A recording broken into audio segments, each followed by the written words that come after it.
Orojide Sanwo-Olu in Lagos has forgotten all about governance. Nothing appears to be happening in Lagos. Sorry, what did you call him? Orojide Sanwo-Olu.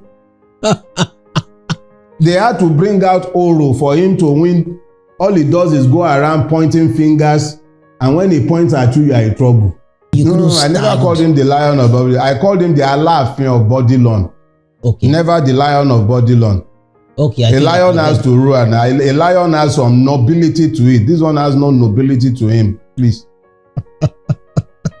I don't think you saw then that man was ever going to become president. In fact, I think I watched one of your interviews where you said that if he became president, you were going to go on exile. This question has come so many times that I'm thankful for the opportunity to perhaps explain it so that the idiots who have continued to assume that I have broken my word would be clear. But Tinubu knows, INEC knows, the judiciary knows, and so do a lot of Nigerians, that Tinubu did not win the presidency. He stole it.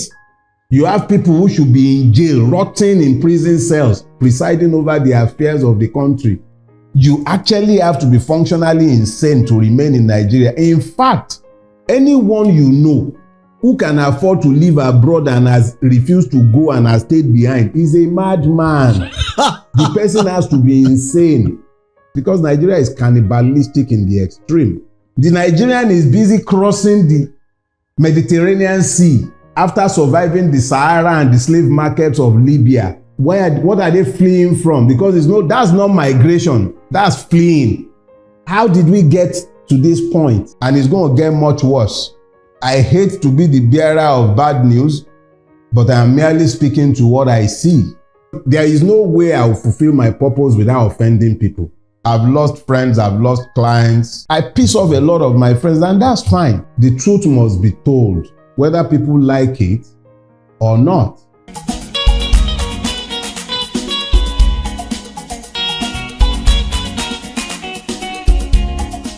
So, my guest today is a man of many parts. In fact, I like to think of him as a Renaissance man. It's in the sense that he's a lawyer, a businessman, an investor, a writer, a speaker, an all-round creative guy. And in the last couple of years, he's emerged as one of the most vocal and most recognizable faces of political consciousness in Nigeria. And today, for the first time in his hearing, I dub him with the title of Prophet or Most Senior Prophet. And I'll be explaining to both he and you why I think that he is worthy of that title or that toga. On this one, I speak to Mr. Dele Farotimi, or as I will now call him henceforth, forthwith and from here, Mr. Prophet Brother Dele. This is the deep dive.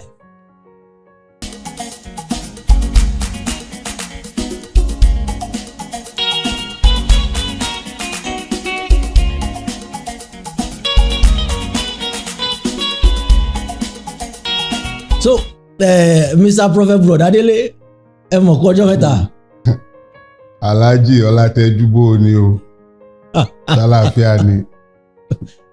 You know. Àwa dá o. You know, you're one of the very few people that call me Olateju, and I love it. I hardly ever hear that because even my parents choose to call me Gbadi Wonola. But I like from somewhere. But I like the Teju, and I prefer to call it in full. Olateju. My father would have been very, very happy with you. My father didn't like Teju. He liked Olateju. Àwọn egunle náà ń gbọ́ wa. Okay, so as to why I'm calling you prophet, I don't know if you want to hazard a guess. We've had too many interactions for you to be able to dial it down, but I guess I'll give you a sporting chance. Well, let's say that if you follow the Yoruba dictum, it says that tí ojú bá farabalẹ̀, á rí mú.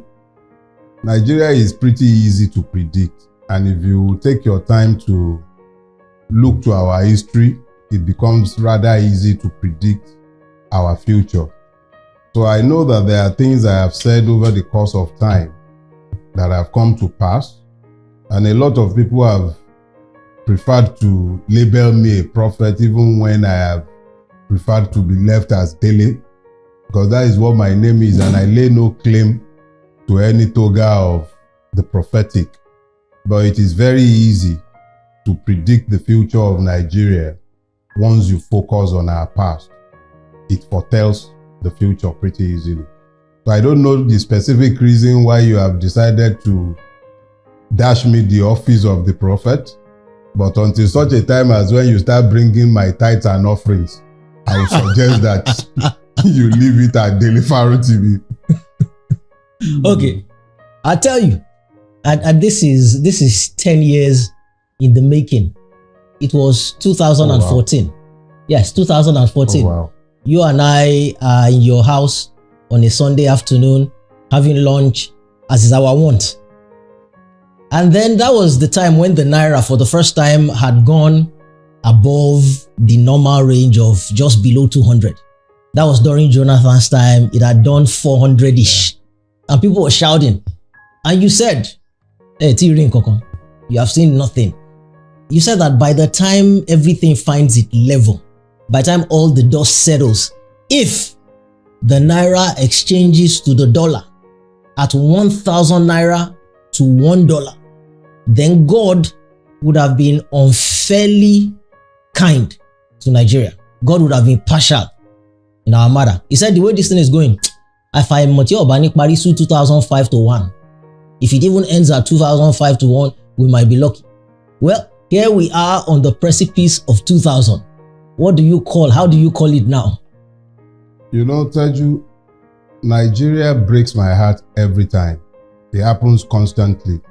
And I have been wont to label myself as the Hosea of this season.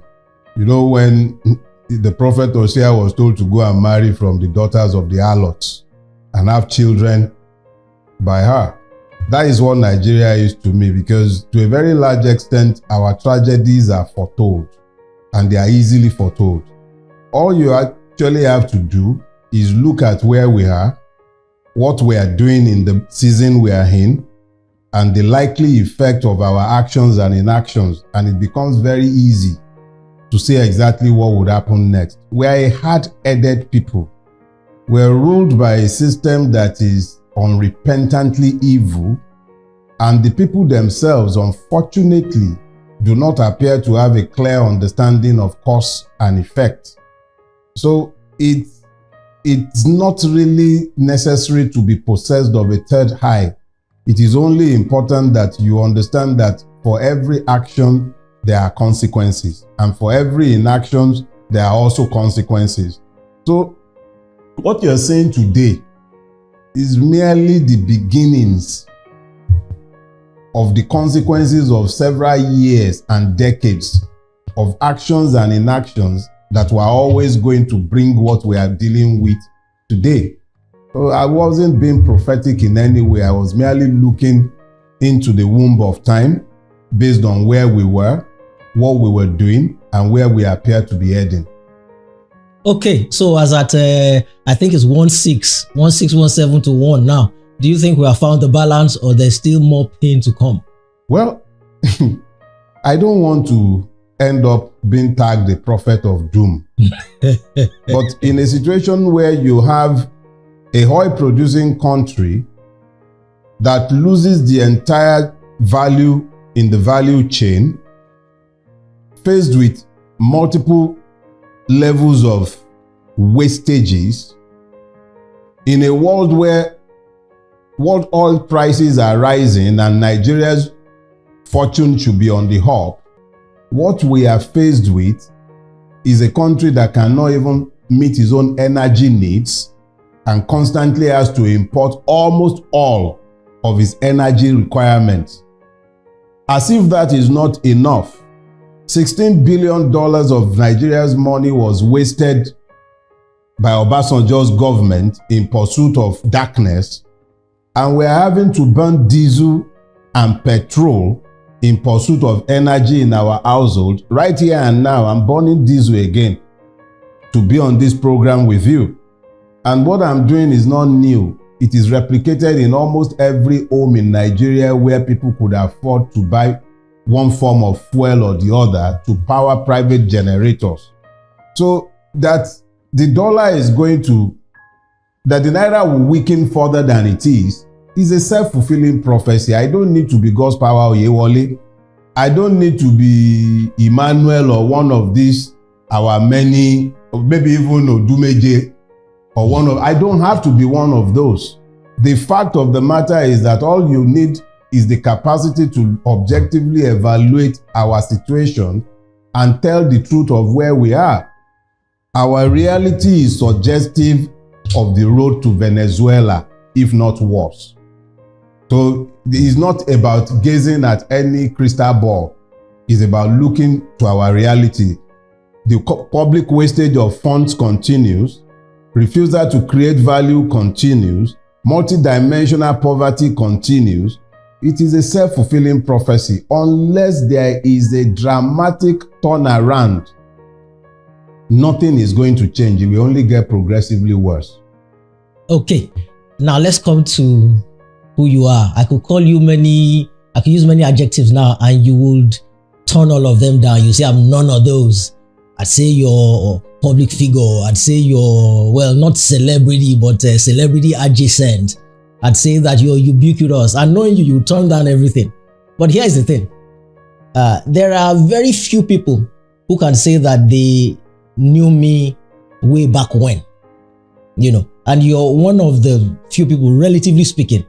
I mean, perhaps not when I started acting and when I started comedy, but you knew me about when the Teju Babyface show was kicking off. Now, I can also say the same for you, relatively speaking, not before you became successful, but I knew you before Dele Farotimi, the political conscious person that everybody knows now. Now, I lay that background to say that I remember that in 2017, you attended the launch of my Secrets of the Streets book at the Muson Center. And I had spoken on the stage that day at the launch about how for years there was a voice within me that was calling me to what I called, you know, a higher level, you know, beyond just doing comedy. I was to inspire, I was to motivate, and so on and so forth. And then you called me after the event. You said you won't believe that you inspired me today. There is something that I should be doing and that I will start doing presently. And when the time comes, in the fullness of time, you will know. And then shortly after, you came out as this political conscious person, at least publicly. I've not asked you because I've been waiting to ask you now. Was that what you were referring to that time? Was this the thing you knew that you needed to do? You know, back when I was in the university, long before I was married, I told each and every one of my friends, and I told my wife long before I married her. I got married in 2002. But I told my wife that once I turned 50, I was going to leave the practice of law. But the closer I came to that landmark, the more reluctant I became to walk away from what I had done all my adult life, the only thing I knew how to do to earn a living. Law has been the love of my life, and it was all I ever wanted to be. All I wanted to be was a lawyer. But as I grew closer to the age of 50, I began to grow reluctant to leave behind what I knew. Now, there was a bit of fear involved because Nigeria is not a place that encourages one to tell the truth. Telling the truth victimizes you in Nigeria. And somebody who is in the service sector as I was, a lawyer servicing a lot of high net individuals, almost all of whom depend on the goodwill of government, and they had made it clear they were very unhappy with the idea of me becoming the person I am today. So it wasn't exactly a very easy decision to take. The closer I came, the more difficult it became. So I recall vividly now when I heard you saying on the day in question that you were leaving comedy behind, and you were, it struck me that okay, maybe this was the reminder I needed to understand that there was always a reason why before I became a lawyer, had told everybody that once I turned 50, I was leaving. So your decision at the time, which was pretty close to my exit date, was a timely reminder. So you're right. It was a reminder of what I had to do, because there is no way I could have remained in legal practice and be who I am today. It's not possible. It's almost impossible to look at the Chief Justice of Nigeria and call him the corrupt man that he is if I was still going to be standing before a judge to say, my Lord. But that's the truth. So it was one of the sacrifices that had to be made, and it wasn't a very easy sacrifice to make in the moment. But I'm thankful to God today for your timely reminder and for the grace to walk away. I'm thankful to God for it. Awesome. You're right. But Bradley, you've always been fearless. And you might be humble or coy about it, but I will tell you of another incident. You see, I consider myself very fortunate when I think of the people that I've had the privilege of being in their closet. And you're one of those people, because I have all these incidents with you. One day in 2013, we had lunch in Victoria Island, and then so we needed to dash to your office in Lekki 1 to pick up something and then return to VI, where you would drop me in my house then. And so we're approaching the toll gate, which had just come up at that time, and you refer to it as a monstrosity. So this is the Lekki toll gate, and there's a lot of traffic on the normal lanes that people without toll tags were supposed to take. And you instructed your driver. You said, go and take the part that is reserved for the VIPs who have paid the big money for the toll sticker, even though you didn't have any sticker. And I'm looking at you like, but they don't allow people past that place. You said he should go. And he got there, and the toll booth officer took a look at the driver and you and just waved you on. And before he did that, you paid for the toll, and then you gave him double the amount of the toll as a tip. And you told him, you know, and then we drove off. But now, then we're coming back an hour later. We're on the other side of the road. This time we're in traffic, there's no escaping it. And there's a military motorcade behind us, blaring their siren, and everybody is moving out of the way until they get behind our car. And you and your driver behaved as if they were not there. After a minute, I am sweating that, these military men will come down and deal with us. So I say, Brother Dele, will your driver not move? And you said, he knows. Oh no, man. If he moves out of that place, he's looking for new employment immediately. He dare not move. And for 5 minutes, they remain behind us blaring their siren. Your car doesn't move until they find their way out from behind you. That is unusual. That is, you're fearless. So first of all, let me even go back to that day. What did you think could happen in that moment? Because we've seen this kind of people come down to beat and victimize people. In that moment, what were you prepared could happen? Teju, let me explain something to you. I am just as human as the next person. And I used to have quite a bit of fear in me as well, just like any other human being. To be frank with you, I really can't recall these incidents, but they are exactly who I am, and I would most likely have done exactly as you have described. However, let me give you a basis for who I became. I think it was in 2018. Yeah, just before my 50th birthday. I left my office, got home, and I had my favorite meal, pounded yam and egusi. And then I stood up and I fainted. For the first time in my life, I lost consciousness.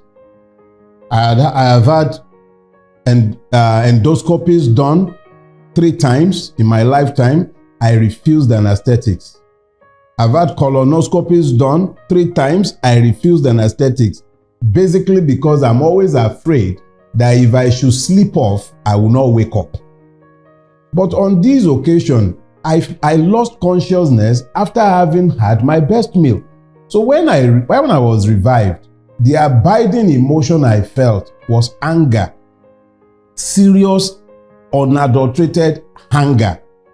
And I started questioning myself, why am I hungry?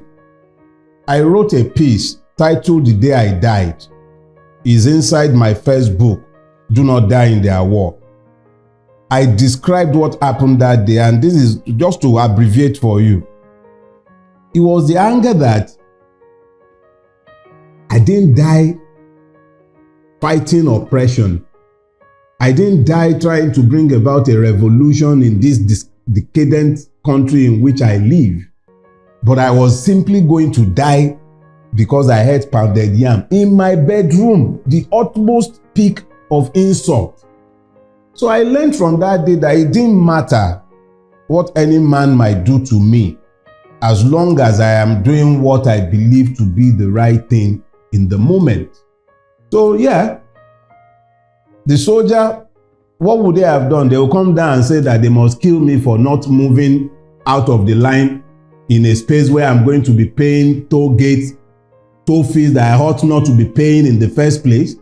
That toll gate is one of the most blatant expression of wickedness by the rulers of Nigeria. And it is instructive that that place became the scene of a massacre by the same soldiers that you're talking about. So for me, it's a no-brainer. I am prepared to die in defense of my right.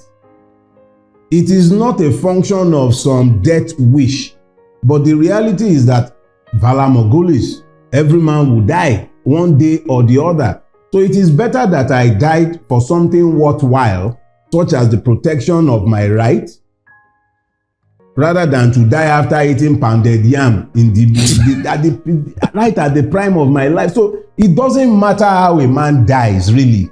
It is what you did with your life that really matters. So that's the way I view it. It's not like I don't have a spare life somewhere. It's not like I have a death wish either. But death is a reality with which we all live. And it's so cheap in our country. It's very, very cheap. You could die for simply being in the wrong place at the wrong time. You could die from eating pounded yam like I had pounded yam that day.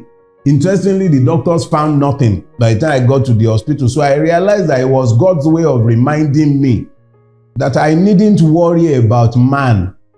I should be more worried about failing to fulfill God's purpose for my life. I am doing what I was purposed to do from the day I was created. That I make some people very uncomfortable with my deeds and my sayings, that's good. But question is, have I done what I was purposed to do? As long as that is the case, it doesn't matter what anyone thinks or says. So that's that as far as it's concerned. You hearken to the words and the sentiments of that great musician and philosopher whom we both love, Fela. It was Fela. Yeah, it was Fela that said in Sorrow, Tears and Blood that my people serve, they fear too much. We fear for the things we no see. We fear to fight for freedom. We fear to fight for happiness. I know one die. I know one go. Papa dey for house. Papa dey for house. Mama dey for house. I won't build house. Yes. Look, even these days, even the one who can't build you can't even build a shed, does not want to die. Even when he's been oppressed, suppressed, violently put down, he still doesn't want to die. That's why our politicians run roughshod over us every day. They don't want to die. They are too scared to speak their minds. It's unfortunate, but that's where we are. But okay, so the reality is that you have a family. You have a wife, you have kids, and usually they are the ones, again, as Fela said, they are the ones we think about. Oh, my kids are young, my wife is relatively young and all of that. And then it will be your wife that will not even be telling you, you want to make me a widow and so on and so forth. How does your family feel about this? I mean, I know them. I am blessed to be married to the woman God had purposed for my life from the beginning of time. I remember when my first book was being launched, Do Not Die in Their War, and somebody asked pretty much this same question of my wife, that how does she cope with this man? And my wife answered, I've never forgotten that response. My wife said to them, look, it is better to leave this man to be himself than to seek to suppress him, because if you seek to suppress him, he would implode, and the implosion will be even more catastrophic than to allow him to be himself and to speak his mind. I'm a man of peace. I'm not possessed of a death wish. I would love to live to a ripe old age in my dotage so that I can write the obituaries of each and every one of those who have wished me dead. But the fact of the matter is that the length of days do not matter. And I am blessed to be married to a woman who understands that I am fulfilling my purpose. If it is the will of God that I will die young, nothing is going to stop it. Whether I kept quiet and stayed inside the confines of my home or I'm creeping around, it wouldn't make any difference. Longevity is a gift from God. If it is a function of the way I have used myself, I should be long dead, but I'm still here. No, but that's the truth. I should be long dead. If it were to be a function of my own will, or if it was left to, okay, what do I want to count?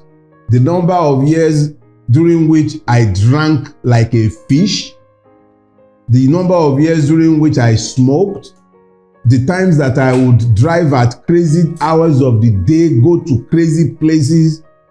I was in Fela from when I was about 17 years old, almost twice in a week. There is nothing I have ever done to preserve my own life. It is God that has kept me alive. When some schmuck in Lagos State, headed by one of these bearded clowns, were busy planning my murder,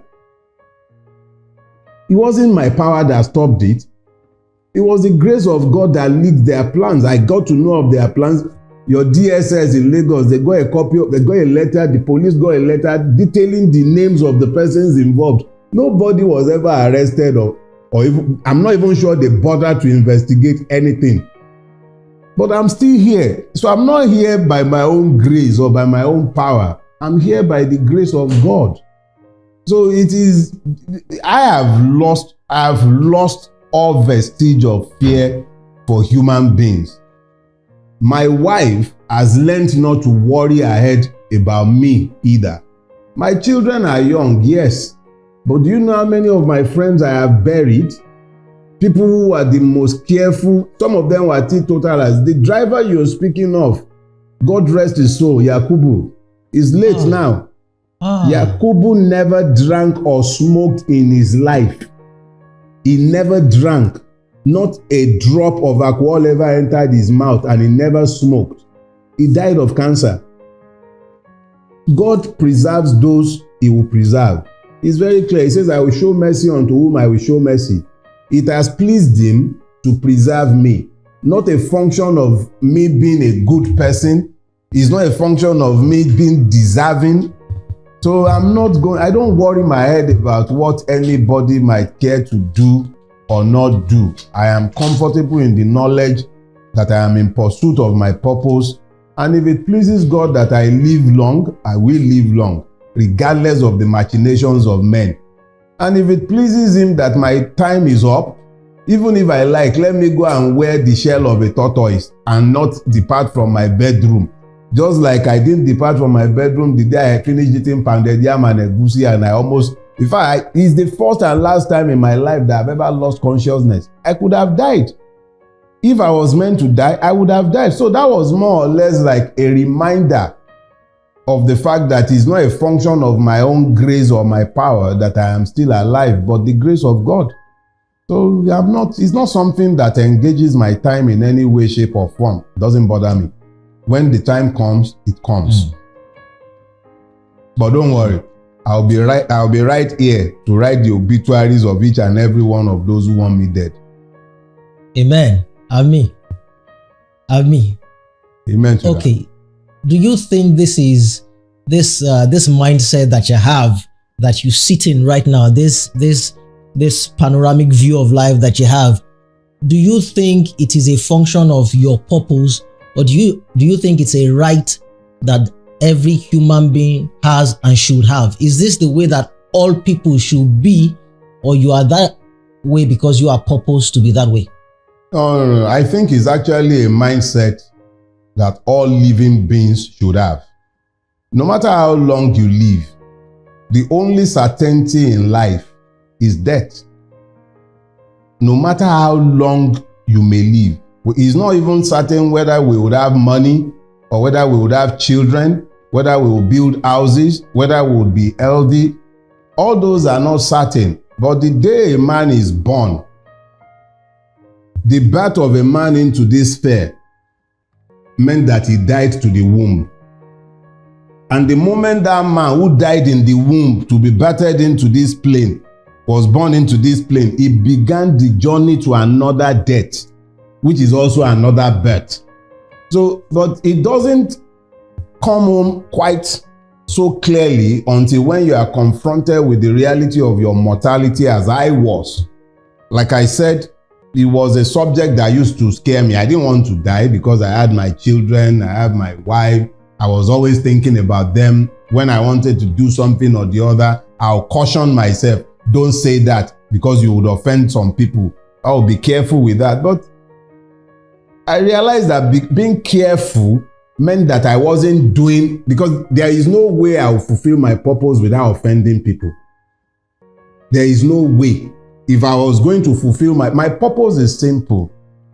Tell the truth to Nigerians. Do what you can to change the reality, the sickening reality of our existence. Yeah, I'm not going to do any of that without causing offense. There is no way I wouldn't offend people. No way. I was always going to offend people. That I would even dare to speak against what they consider their interest is already annoying them. So when you now say the truth as offensively as I elect to do sometimes, because I can be very deliberately offensive, it is actually quite deliberate, and it gives me a lot of pleasure to look at evil people who believe themselves to be gods and tell them what they have. I know they don't like it, but it actually gives me a lot of pleasure to do so, because in doing so, I give courage to a lot of people who have embraced the fear that they communicate on a daily basis. The sirens that you said the soldiers were blaring, it was designed to scare people out of the way. So the refusal to be intimidated is already annoying to them. Do you understand? So to now look such a person in the eye and say to him exactly what you believe he is already on his own vexatious. And I enjoy that. So when you have already taken that on and you derive pleasure from angering them, you must have come to the knowledge of the fact that Toba Shele, Ko Shele, let what will happen, happen. I'm not, like I said, I don't have a death wish. But the truth must be told, whether people like it or not. Okay. But look, there's always a price to pay for destiny and purpose. Oh, I'm paying a lot of prices, I assure you. I'm paying a lot of prices. Oh, I'm paying a lot of prices. But the bulk of the price I'm paying are economic in nature. As you can well imagine, a lot of clients did not want anything to do with a man who was pissing off the powers that be. A lot of Nigerian business persons are dependent on government largesse and not quite charity, but goodwill. Yeah. And then, so you can imagine that the first thing they always do when you annoy them, one, they think, who is he? That's the first thing. Who is feeding him? Where is he making money from? So they begin to attack your economic interest. That's the way this system runs. So of course, when I hear people saying, oh, he's talking so that they'll give him something, I laugh. They don't even have any idea what I had given up to be who I am before they start opening their gobs to talk about me wanting something or the other from the system. I want nothing from the system. But this system must be confronted, and if I am not doing it, somebody else will do it. But because I'm doing it, I'm deriving a lot of pleasure from doing it, and I am encouraging others. And that's priceless. So I'm paying prices, and I continue to pay, and it doesn't matter. I no go chop past my belly now. So let it continue. They won't live forever either. So as far as prices are concerned, I'm paying those prices, and I'm happy to pay them. Has any of that price paying been in term of or in form of relationships with people who felt they a lot of friends. I've lost friends, I've lost clients, and that's fine. That's quite fine. If they were my friends, they wouldn't have left. That's just the truth. If they were my friends, they wouldn't have left. I've not done anything I'm not proud of. I didn't steal from anybody. All I have done is to say the truth that I see.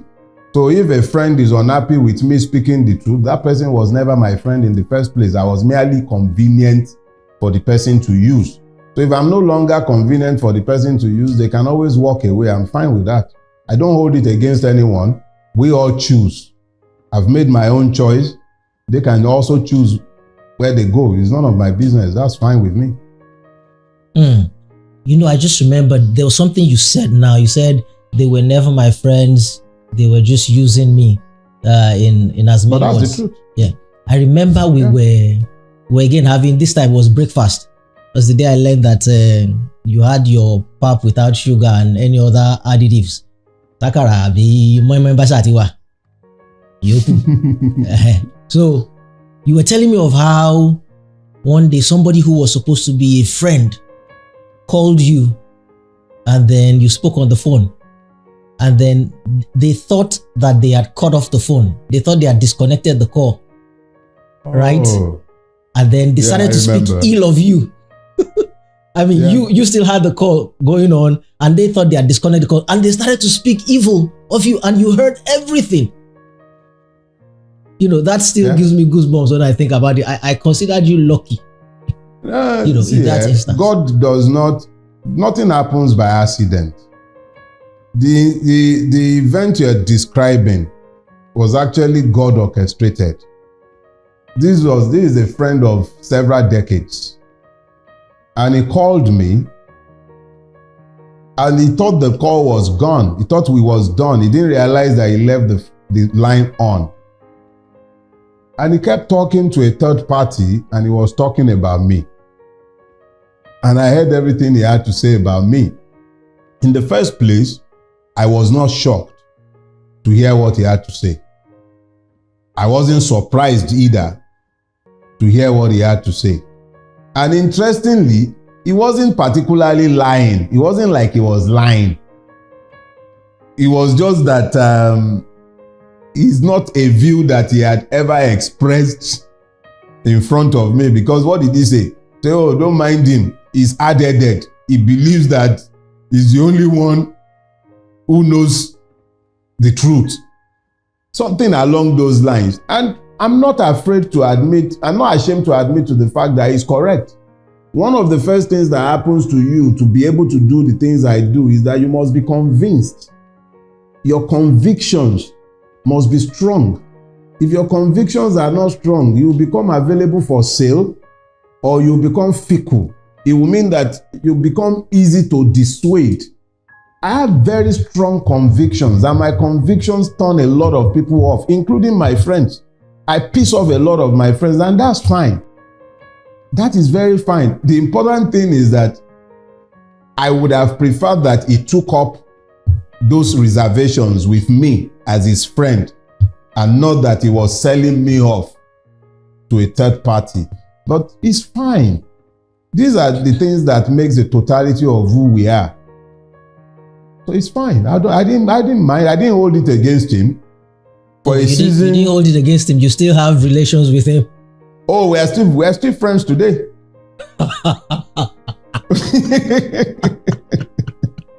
Really? What's the point? I didn't lie. Look, I should let you know that I never told you this. From that day, whenever I'm on a call with a person, I don't quickly disconnect the call. I'm always hoping that I get that kind of largesse. That somebody, it's not happened yet, but I keep hoping for it. You'll be surprised one day when you hear the one you don't want to hear. Now again. But it's fine. I go to Nigeria now, and where we are and how we're gonna get there. And I have several ways and several incidents with which or through which I could ask you this question. The first one is that one day again, you said that, do I know that you're convinced that in the Old Testament, during the exodus of the Israelites from Egypt to the Promised Land, when they were on the cusp of it, when Joshua sent the 12 scouts, not spies, by the way. You don't forget things. Rather, it was Moses. When Moses sent the 12 scouts, not spies. Spies are illegal. Scouts are tourists. He sent the 12 scouts, and they came back and told him that truly, that land is a land that flows with milk and honey, but it's a land that devours. Nigeria. Yes, you said you were convinced that it was Nigeria that they stumbled into, that it wasn't Canaan. That it's a land of milk and honey that devours its inhabitants. Where are we now? You know, I have told that anecdote a few times. And each time I have had occasion to tell that anecdote, it's been a very painful one to share. But it's a cautionary tale about the country called Nigeria. When Moses sent out the 12 spies, the ones that came back and said, oh, it's a land flowing with milk and honey, but that they found the descendants of Anak. It was the descendants of Anak in the land, and that next to them they were as grasshoppers. And I said those people merely strayed into Nigeria, because when you look at our country, Nigeria, you find a place that is unparalleled and incomparable to any other country in the world, unless you consider Congo, the Republic of the old Zaire. Nigeria is blessed with human and material resources, incomparable. We have oil, we have gold, we have everything that should appertain to good life. The Nigerian has no business whatsoever with poverty. But look around us.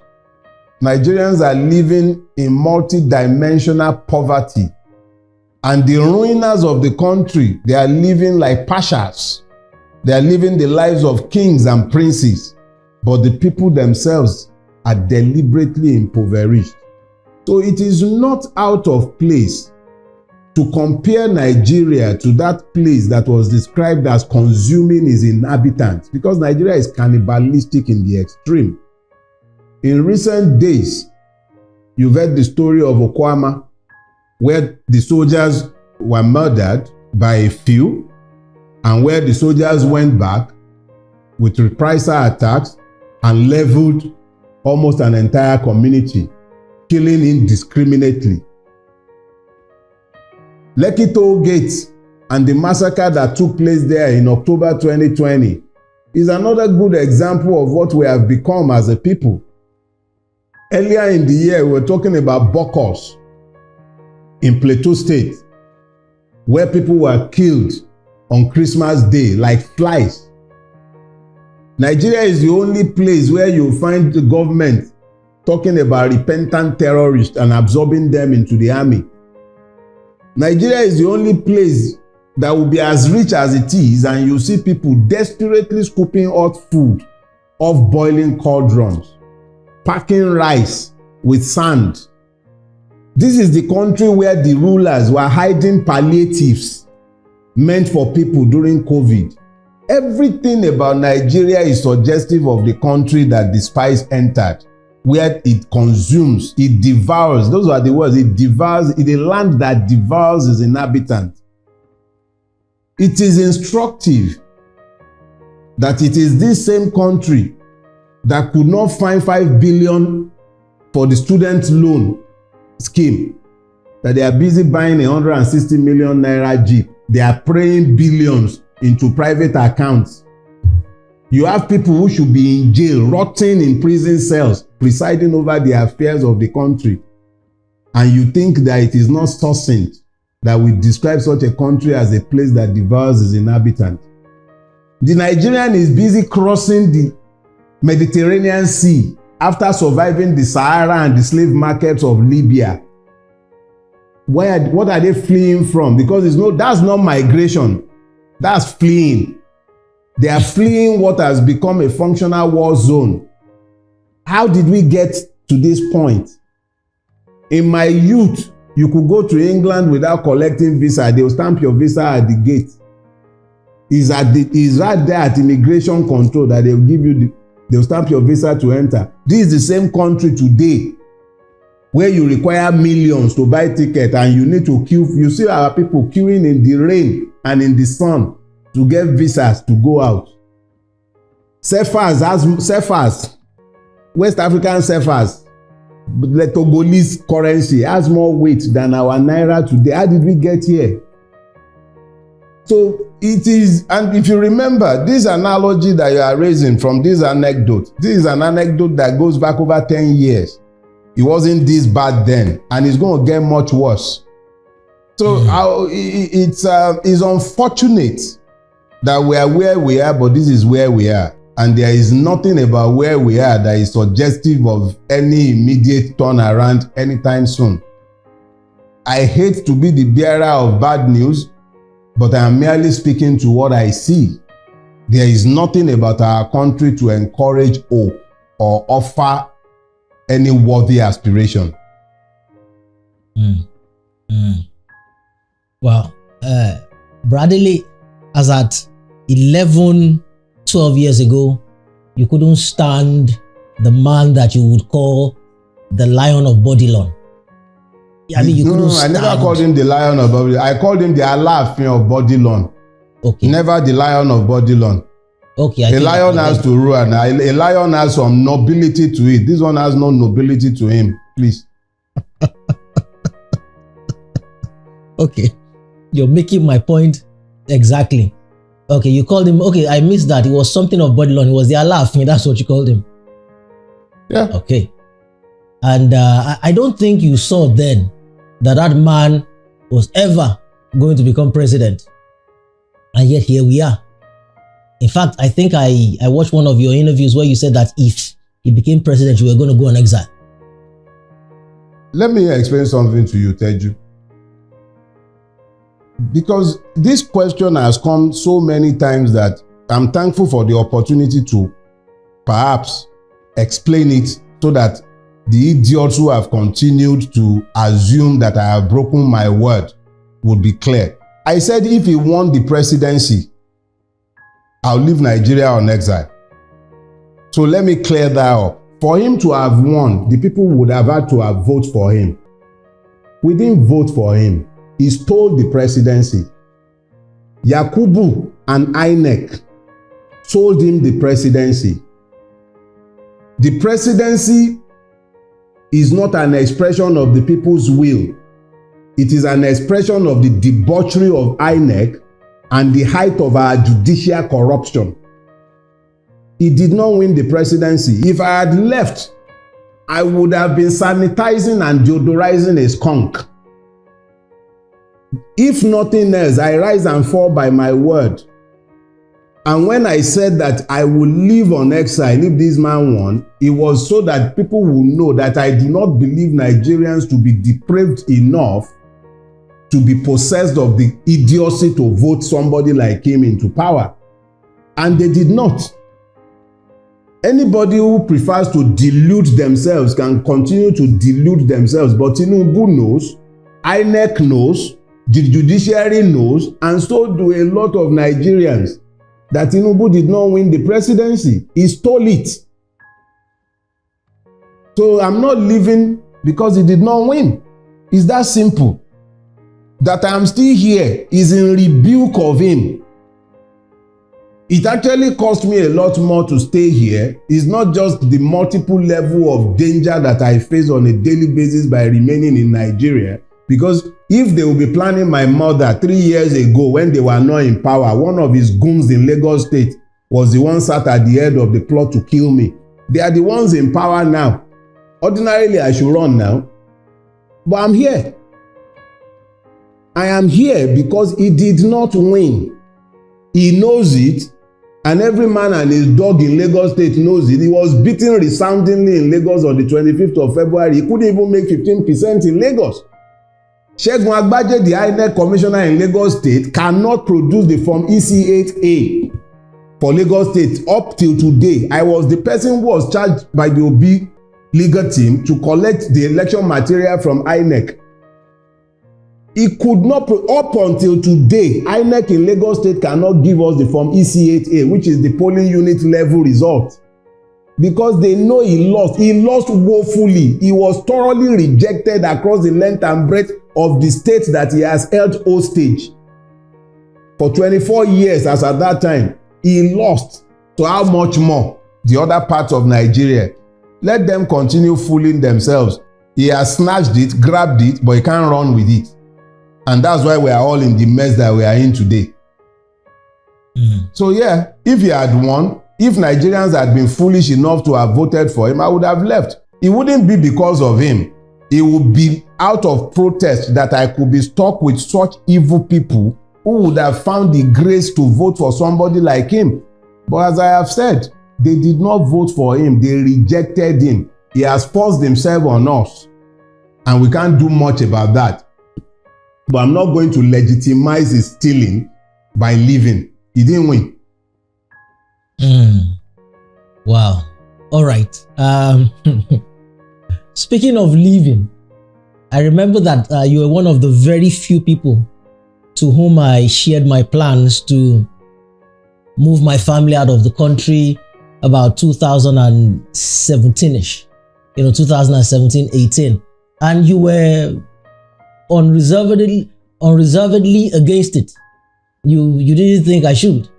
I can never forget. You didn't think I should. You thought I should have remained. And then I left. And then I would call you every now and again. And you would always say, this was almost always your first thing on the phone when we spoke about Nigeria. Well, so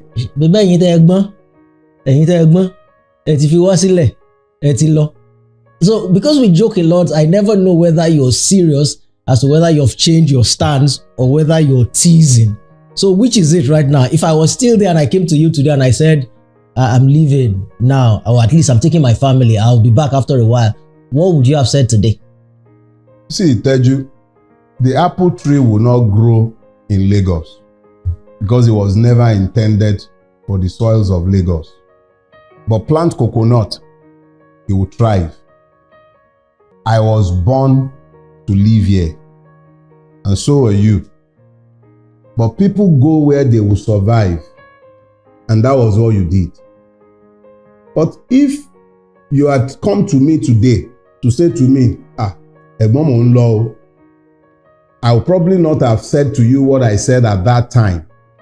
Not because I would still believe that you were better off abroad. No, I still believe you are better off in Nigeria. But as you have heard me say, the first person who used that word escape was Seun Anikulapo. He said, no, people are not migrating, they are escaping. The reality is that the Nigerian abroad is escaping, is not migrating. That you decided to leave at the time you did is a reflection of the wisdom you found in understanding the environment in which you have found yourself. It is not that anything is intricately wrong with seeking greener pastures in other climes. But I am telling you that in all of my travels, and I've been to a few countries around the world, and I have never come across a single Nigerian who has told me that they are happy to be outside of Nigeria, but they have left because Nigeria has constrained them and rendered it very difficult for them to actualize themselves or to fulfill their potential. So it is the constraints of Nigeria that has led a lot of people to leave Nigeria. So the wisdom of your decision is unquestionable. But I am not sure that a day passes without you looking back at Nigeria. I'm not sure you can ever be happy if you had to cut yourself off completely from the mad country that you left behind.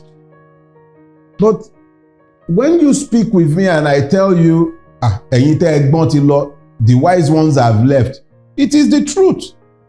The objective reality is that there is nothing about Nigeria to suggest that those of us who have stayed behind are sane. You actually have to be insane to have a choice about leaving Nigeria and then elect not to go.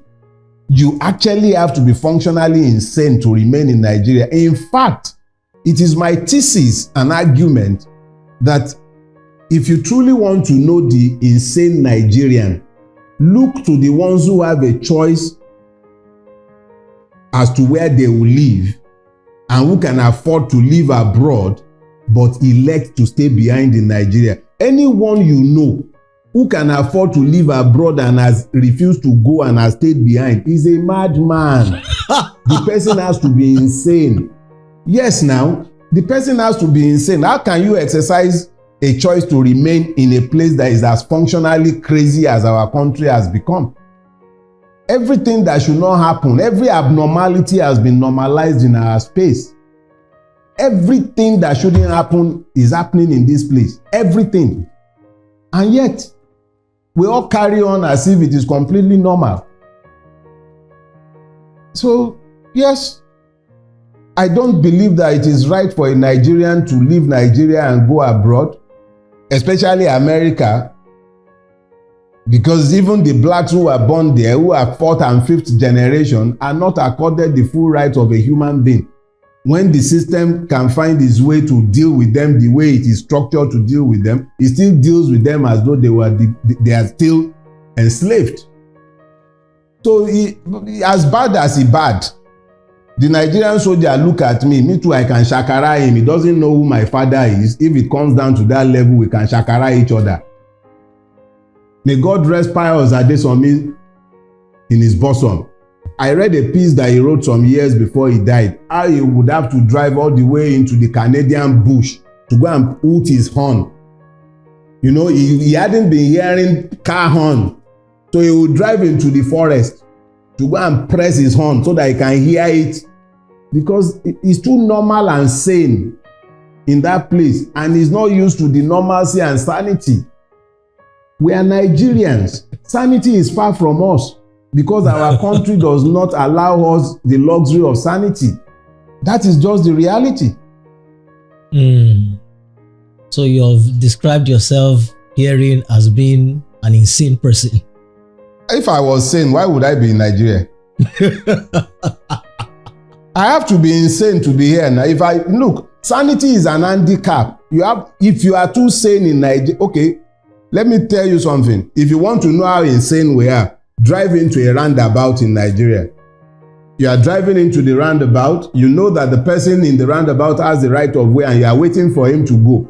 He is abusing you for not moving. The one behind you is horning for you. Were law. The person who has the right of way is telling you, Olori Buruku Koshi Kuro now, because he doesn't know that he's the one who has right of way. So now when you are confronted with that, how can you talk about it being sane? A policeman, in Yoruba language, you call a policeman Olokpa. Olokpa means the bearer of the staff. The staff that he bears is the king's authority, is the symbol of the king's authority. So the policeman is essentially the symbol of the authority of the state because he's the enforcer of the state's laws. Policeman, a creation of law, turns his gun on you, a citizen, and he tells you, I will shoot you and nothing will happen. So the person who should enforce the law is the one who is declaring the state of impunity, and you tell me that's a sane environment. What is sane about that? If a policeman should say that to you in America, he will lose his job. Even in the most racist part of America, if you catch him on camera turning his gun on a citizen, or even an immigrant, or even a goat, if he would dare to turn his gun on a dog and shoot the dog, he will lose his job. But in Nigeria, nothing will happen. He's told you the truth. He will kill you and nothing will happen. This Nigerian Senate padded the budget, 3.7 trillion. Trillion, no. What has happened? Nothing. So are we sane? How can we be sane and that will be happening in our country and nothing? Have you seen any reaction on our street? Nothing will happen. Nothing. So we can lie to ourselves and pretend that everything is hunky-dory, but the reality is that nothing is sane or normal about our existence. Our objective reality speaks to madness. We can ignore it, we can pretend it's not the case, but that is the truth. All right, finally, Dele, in the immortal words of Sonny Okosun, which way Nigeria? Usually when you ask people about the prognosis of Nigeria at this point, it's all doom and gloom, which is probably expected. But I've never asked you that, and I figured I was going to ask you now because you're in the know. You're in the know now as one who's walking a path of not only defiance, you're walking in your truth, which is probably closely aligned with the truth. You're speaking your truth. So you're in the eye of the storm, so to speak. Therefore, if you would give your prognosis, I mean, it's bound to carry more weight than somebody who can't even speak out and is just talking, so to speak. So, which way Nigeria? Do we truly have hope in our lifetimes? What is it gonna take? Teju, what I know is that our current trajectories are not sustainable. Definitely not sustainable. We cannot continue like this. At some point, whether some people act consciously or not, this system is going to hit a brick wall. The French have a word, they call it revolver. That is the root word that battered the word revolution. And it simply means to turn around. You are walking towards a cliff edge. At some point, you would have to turn around or you plunge down the cliff. Plunging down the cliff is suggestive of a cataclysmic chaos, anarchy. Turning around is a conscious and deliberate decision to avoid disaster. That is the revolution. Whether Nigeria likes it or not, one or the other is going to happen. When I was growing up, it used to be that our parents looked, or let me even say our grandparents looked to the youth to fix Nigeria. So you find that the most conscious layer of the Nigerian state were the students, especially university students. I was there during Ali Must Go. I was in primary school in UI, Aberdeen. I inhaled the tear gas of the Ali Must Go riot of 1977. I was there in 1986 as a year 2 student in LASU during the SAP riot. I was there in 1988. But today, the students of Nigeria are no longer the conscious layer. They have become part and parcel of the mess. The Nigerian political class has turned the more conscious ones amongst them into killer squads with which they eliminate their opponents. You cannot hear any consciousness issuing out of the university system any longer. So you begin to ask yourself, where would this turnaround start from? It is instructive that the same people who are shouting, our lokan, Ebin power, is what they are shouting now.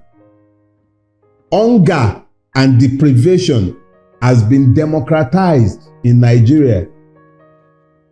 You are seeing people hijacking trucks bearing food in the north. On Lagos Island a few months ago, it was a truck bearing yam that they looted. Slowly, hunger is going round. Where this will end, I will not pretend to know. All I am doing, what I have committed to doing, and what I'm spending my time doing, is to preach to our people, to let them understand that one, your enemy is not the man from the other tribe. He's not the man who is not worshiping God the way you are worshiping God. Your true enemies are the ones in government houses and offices, stealing your commonwealth and squandering your future. At some point, something will give. I don't know which it will be. It might be that we fall off the cliff edge, or it might be that we turn around. I would prefer a revolution in Nigeria. I wouldn't want us falling off the cliff edge. I would prefer to see a Nigeria that turns around. And when you say revolution, people should please stop this imagination that forces them to walk away from the truth, because they're always thinking, oh, revolution, bloodshed. No. A revolution could mean that people woke up one day and decided that we've had enough of this. You know what? Let's restructure our country. Let's go back to the regional autonomy that we started Nigeria with. It might be a spot. Look, NSAS was a protest against one item. It then snowballed. It was about police brutality. And then as it grew and gathered momentum, it became about end bad governance, end impunity. People began to tag on different things because they began to realize that the totality of police brutality itself is coming from that stream of impunity that feeds Nigeria. So I don't know where it will end. I know what I prefer, and I've spoken often to my preference.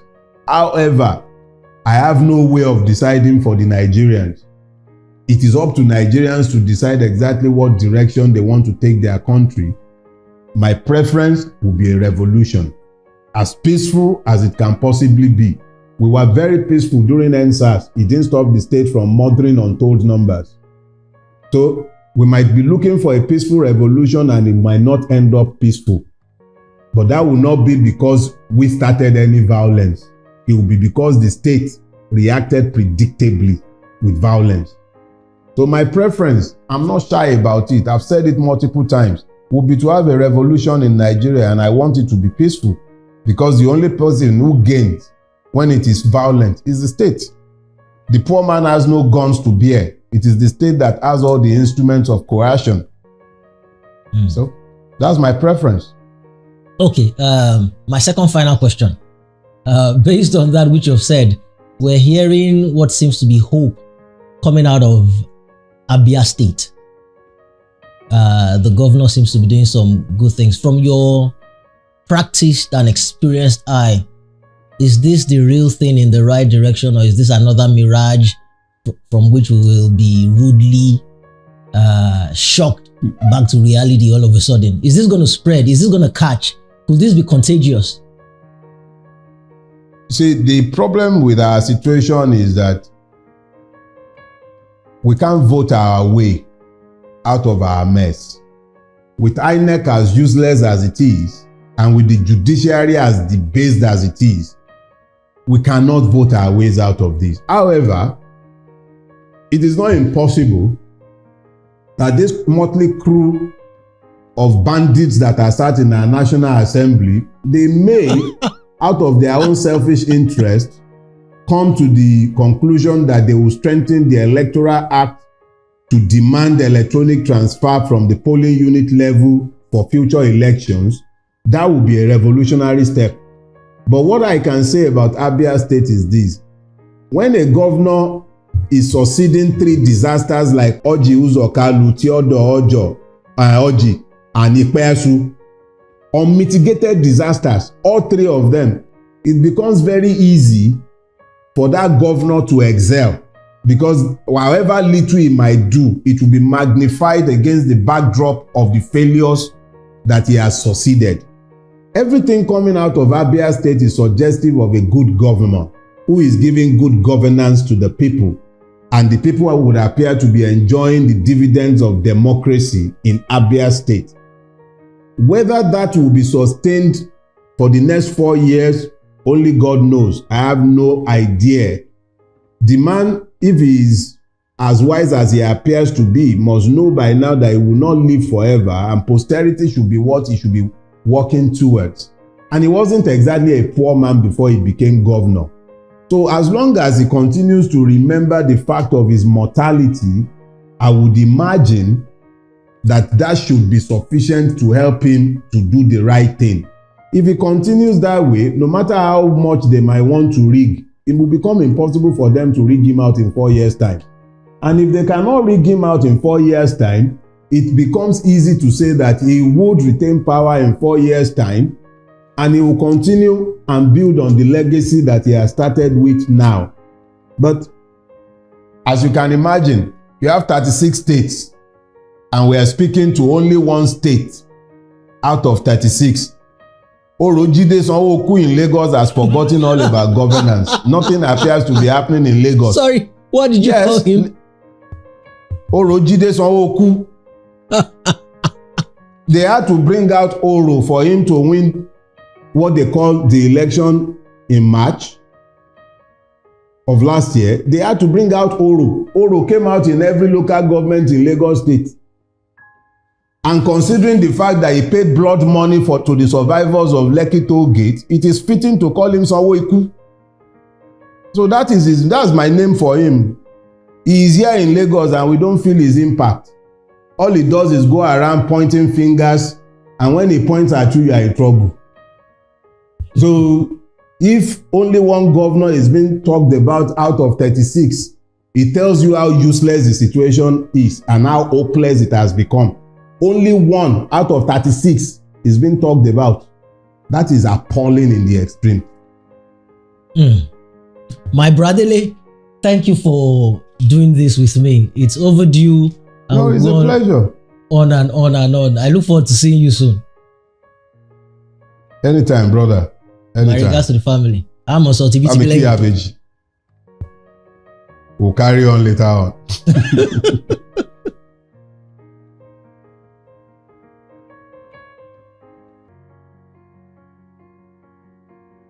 You must be used to me saying by now that was an awesome time with my guests. But it's true. We're blessed to always have awesome interviews and we don't take it for granted. And again, if you're watching this out of sequence, because you're watching on Instagram or Facebook and you didn't see the preceding interview with my guest, Mr. Dele Farotimi, the indubitable, the incomparable, the brave and fearless Mr. Dele Farotimi.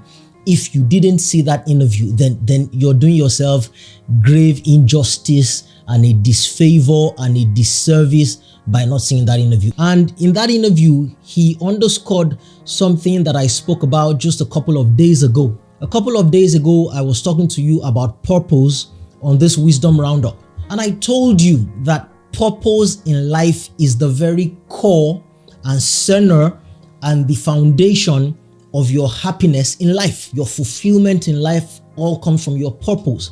And I told you then that even though many people have given purpose a bad rap and a bad name, they tell you stuff like you're supposed to be this person and you're supposed to be that person, that your purpose does not mean that you're supposed to be any particular thing. You're not supposed to be a lawyer. You're not meant to be a pastor. You're not created to be an accountant. You are not molded to be a speaker. You were not created to be a footballer, and so on and so forth. That is rubbish, with all due respect. That is not practical, and that is why many people are frustrated. You weren't made to be a particular thing. There's no plan for your life to a definite end like that. As I told you last time, that is a theory, or that is a term known as teleology, and teleology is just frustrating. You should be dealing with teleos instead. And what that means, what purpose means, is that you have a gift. You have a unique gift that you're supposed to give to the world to better humanity. How you choose to give that gift per time is a function of many things: circumstances, accidents, the choices you make, the choices you do not make, and so on and so forth. Take my guest, Mr. Dele Farotimi. He wanted to be a lawyer for as far as he could remember. He told you that. He grew up wanting to be a lawyer, and he did become a lawyer. And he told you by his testimony and by his own testament, he thoroughly loved and enjoyed lawyering. It's what he did up until he was 50. But he had said he knew even way back that the moment he turned 50, he would cease lawyering and he would go into political activity or political consciousness. And that was what he did. What he was born to do, however, he told you. He said that his purpose is to speak truth to Nigeria. He told you. So first of all, he did that as a lawyer. And then he stopped lawyering at 50. And now he's speaking his truth or the truth through political activism or consciousness. This is life. You will frustrate yourself over and over again if you think that you were born to be one thing. No, you are born to be several things. It's the same way you weren't born to marry one person. There's no one person that was made for you. That's rubbish, but that's another discussion. So what you need to wrap your head around and understand is that you indeed have a purpose, but that purpose is the giving of your gift to humanity. And how you choose to do it per time could be any one of several things. For example, if you have a gift of expression or speaking and entertaining as I do, you could be an actor. I was once an actor, and then I became a comedian, and then I started my talk show, and then I've written 3 books. Now I'm doing this podcast.